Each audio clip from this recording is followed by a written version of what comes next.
Come to Dexters classes में जैसे भी राज्यसभा के इतिहास में ऐसा पहला अवसर आया है कि सदन के उपसभापति के खिलाफ अविश्वास प्रस्ताव लाया गया हो और ये प्रस्ताव लाया गया विपक्ष के 12 दलों के द्वारा। लेकिन यदि हम लोकसभा के इतिहास में हम बात करें तो इसमें तो 3 लोगों के खिलाफ अविश्वास प्रस्ताव लाया जा चुका था, परंतु राज्यसभा के उपसभापति के खिलाफ ये पहला ऐसा अवसर आया है कि जब अविश्वास प्रस्ताव लाया गया। और ये अविश्वास प्रस्ताव लाया गया वर्तमान में राज्यसभा के उपसभापति हरिवंश सिंह के खिलाफ। हालांकि राज्यसभा के सभापति वेंकैया नायडू के द्वारा इस प्रस्ताव को रिजेक्ट कर दिया। यहाँ पर न्यूज 18 का एक आर्टिकल भी देख पा रहे होंगे कि non confidence motion against RS deputy chairman reject Naidu says not in proper format. तो उन्होंने नायडू ने ये कहा कि ये कानून के अनुसार सही नहीं है, प्रॉपर नहीं है, इस वजह से उन्होंने इस नॉन कॉन्फिडेंस मोशन को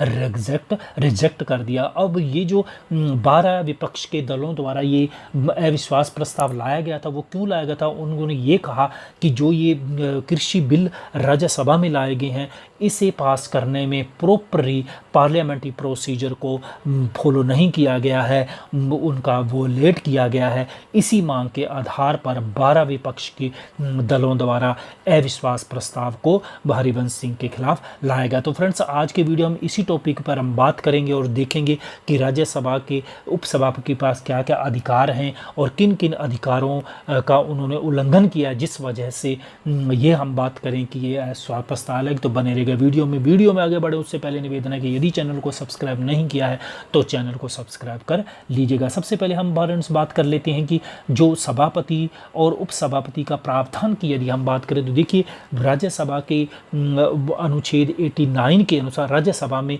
संविधान के अनुच्छेद 89 के अनुसार एक सभापति होता है, एक उपसभापति होता है। यदि हम उपसभापति की हम बात करें तो वो राज्यसभा के सदस्यों द्वारा ही बहुमत से निर्वाचित किया जाता है।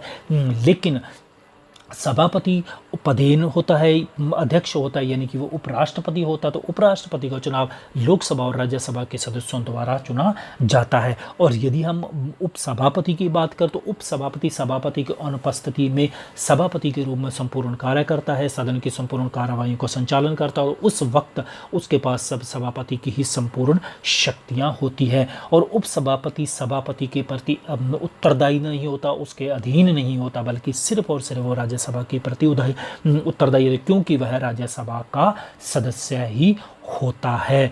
तो अब यहाँ पर इसलिए ये बात कही जाती है। अब यदि हम बात कर लेते हैं कि जो ये पद मुक्ति की प्रक्रिया की यदि हम बात करें तो देखिए, ये तो क्लियर है कि ये एक संवैधानिक पद है, क्योंकि संविधान के अनुच्छेद 89 में उपसभापति का उल्लेख है। और यदि हम हटाने की हम बात करें तो उसी प्रोसीजर से हटाया जाता है जिस प्रोसीजर से इनको नियुक्त किया जाता है। और उपसभापति को पद से हटाने के लिए कम से कम भी 14 दिन पहले सभापति को नोटिस देना पड़ता है और ये वजह बतानी होती है कि किस वजह से उसको हटाया जा रहा है या उसके खिलाफ अविश्वास प्रस्ताव लाया गया है। इसके बाद सभापति उस पर विचार करता है। विचार करने के बाद यदि उस नोटिस को स्वीकार कर लेता है तो फिर उसे बहुमत से हटा दिया जाता है, और यदि वो स्वीकार नहीं करता है तो वो पद पर बना रहता है। तो इस प्रकार के यदि हम बात करें तो यदि प्रस्ताव पास हो जाता है उसके खिलाफ तो फिर उसे अपने पद से इस्तीफा देना। तो राज्यसभा में अभी तक इस प्रकार का कभी भी नोटिस नहीं आया था जिस प्रकार का कि वर्तमान में राज्यसभा के उपसभापति हरिवंश सिंह के खिलाफ लाया गया है। अब यदि हम बात करें कि नोटिस लाया क्यों गया है तो देखिए, सबसे पहली बात यहाँ पर यह कि कृषि बिल के ऊपर विपक्ष के सभी दल ये मांग कर रहे थे कि मत विभाजन के बाद ही प्रस्ताव को पास किया जाए, उसके ऊपर विचार विमर्श किया जाए, उसके खिलाफ बोलने का अधिकार दिया जाए, पॉइंट ऑफ ऑर्डर की बात कही जाए। लेकिन उपसभापति के द्वारा विपक्ष की संपूर्ण मांगों को नकारते हुए ध्वनि मत से ही ये प्रस्ताव को पास करने की, इस दोनों बिलों को पास करने की घोषणा कर दी। इसके अलावा विपक्ष की ये थी कि जो रविवार को निर्धारित समय से को पूरा होने पर सदन की कार्रवाई को रोक देना चाहिए और फिर सोमवार को जैसे ही सदन की कार्रवाई शुरू होती है तो उस पे कृषि मंत्री तोमर साहब के के स्टेटमेंट पर या उसके वक्तव्य पर बहस की जानी चाहिए।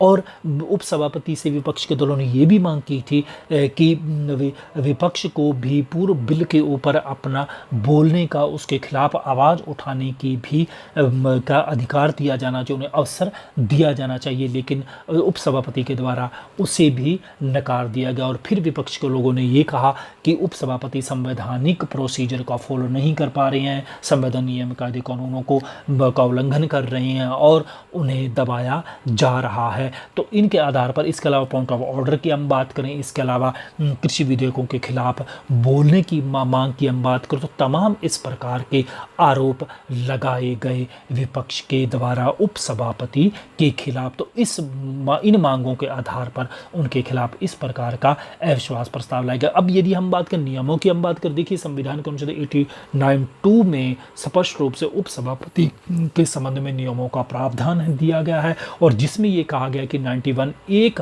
कहता है कि राज्यसभा के उपसभापति को गैर मौजूदगी में उनकी हर जिम्मेदारी उपसभापति की, यानी कि सभापति की गैर मौजूदगी में उपसभापति संपूर्ण कार्रवाई का निर्वाह करेगा। इसके अलावा 91(2) में अनुसार ये भी कहा गया सदन की कार्रवाई के दौरान अगर सभापति गैर मौजूद हो तो उपसभापति सदन के कामकाज से जुड़े नियमों पर फैसला लेने के लिए अधिकृत है। तो ये स्पष्ट रूप से कहा गया है कि जितने भी फैसले लेने हैं सदन में एज ए सभापति के रूप में, तो वो पूरी रूप से उपसभापति अधिकृत। तो इसी अनुच्छेद के तहत उन्होंने अपनी पूरे के पूरे प्रोसीजर का, नियम कायदे कानूनों का फॉलो किया है।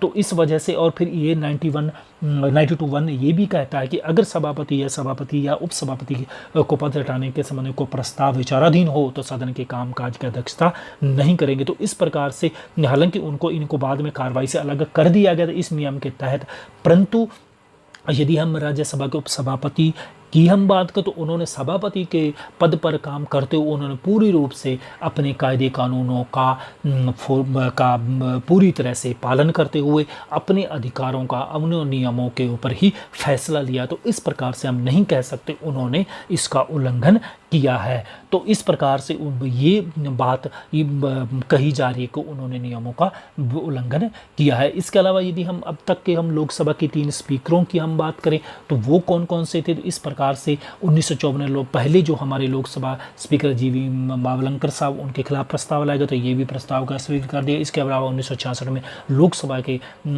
तत्कालीन अध्यक्ष हुकम सिंह के खिलाफ, और 1987 में लोकसभा के तत्कालीन अध्यक्ष बलराम जाखड़ के खिलाफ भी अविश्वास प्रस्ताव लाया जा चुका है। तो इस प्रकार से हम फ्रेंड्स बात कर रहे थे। यदि हम इसकी हम बात करें कि राज्यसभा के उपसभापति की हम बात करें तो इनके खिलाफ जो प्रस्ताव लगे उनको सिर्फ और सिर्फ ये कहा गया उन्होंने पार्लियामेंट्री प्रोसीजर का उल्लंघन किया है, तो इस वजह से ही लाया गया है। तो इसके अलावा कोई, और उन्होंने, हालांकि उन्होंने एक अध्यक्ष के रूप में अपने अधिकारों का, अपने नियम कायदों का पूरी तरह से पालन किया है। तो ये था फ्रेंड्स हमारा आज का वीडियो। उम्मीद है वीडियो पसंद, लाइक कीजिएगा, शेयर कीजिए। जो चैनल को सब्सक्राइब नहीं किया है तो चलते चलते चैनल को सब्सक्राइब कर दीजिएगा। मिलता हूँ इसी प्रकार और वीडियो के साथ। वीडियो सुनने के लिए बहुत बहुत धन्यवाद।